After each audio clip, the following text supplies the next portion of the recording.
Alors que la pandémie de Covid-19 donne matière à réflexion, l'idée d'un découplage avec la Chine contamine certaines sphères du monde occidental. Néanmoins, des lanceurs d'alerte se font entendre.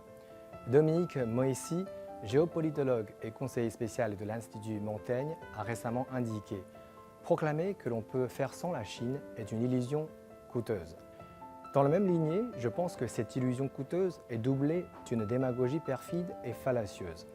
Tout d'abord, la Chine est la deuxième économie du monde et le plus grand partenaire commercial de plus de 120 pays dans le monde. Seule économie du globe à disposer de tous les secteurs industriels de la classification des Nations Unies, la Chine est en tête de la production mondiale pour 220 des quelques 500 principaux produits industriels. Vouloir faire sans la Chine n'est tout simplement pas réaliste. Mais pourquoi faudrait-il se découpler de la Chine selon ces propos? Scrutons leurs motifs. En effet, la pandémie a révélé brusquement à de nombreux pays que la plupart des chaînes de production pour les masques et autres équipements médicaux se trouvaient en Chine. Certains dégagent de cette problématique une question de sécurité nationale. Pour eux, si la Chine venait couper ses approvisionnements, ce serait apocalyptique pour les pays empêtrés dans la crise sanitaire. Mais la réalité nous prouve tout le contraire et la Chine n'a de surcroît pas lieu de le faire. Cela constitue une illustration par excellence du proverbe chinois « Juger l'homme de bien par prisme de l'homme de peu ». Si l'on extrapole ce raisonnement, un pays ne pourrait-il se sentir en sécurité que s'il vivait en pleine autarcie pour tous les produits? Or, même un pays comme la Chine, avec la chaîne industrielle la plus complète au monde, est encore tributaire d'autres pays pour bien des ressources et des produits.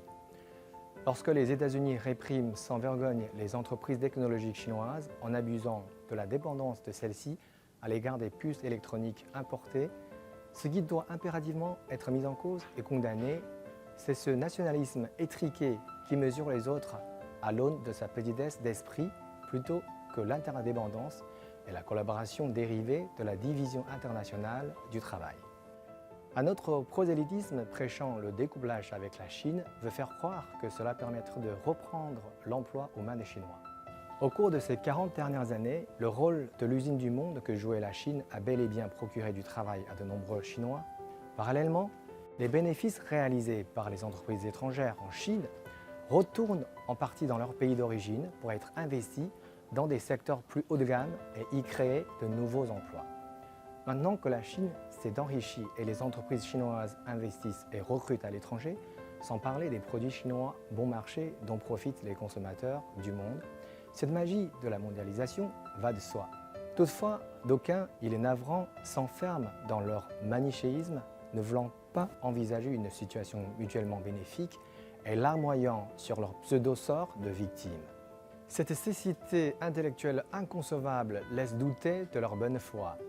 Ils se servent de la frustration et de la panique provoquée par la crise sanitaire pour désigner la Chine et la mondialisation comme bouc émissaire dans leur sombre dessein de détourner l'attention publique des véritables problèmes intérieurs ou d'usurper un pouvoir politique.